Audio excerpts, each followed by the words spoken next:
průběh, špatný taxis, špatné vola s Jakubem Kocmanem. Třetí gentleman the ref, čtvrtý Chelmsford. Hlavní tribunou. Co Stumptown zvládne to i Arokarias, ten na suchém příkopu. Kovol, Sexilor, Dimon Rokle, Stracenka se objevuje po dlouhé době vepředu, nebo poprvé dnes v dostihu.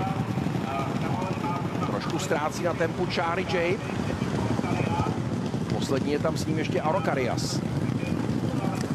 Aktivně, ale pak se potřeboval Sexilor na chvilku uklidit. Živý poz u hangáru. Je tam i Stumptown, už si to tam chystá Keith Donohue.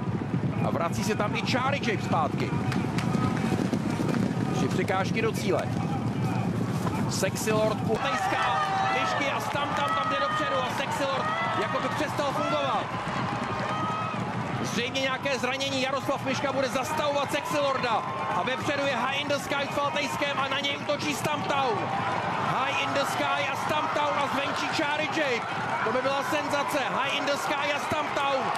No vypadá to, že Ir bude mít přeci jen více sil a bude to po 30 letech triumf koně z ostrovů. Stumptown vyhraje Velkou Pardubickou. High in the Sky bude druhý a Charlie Jape třetí. Potom Kovol Zarate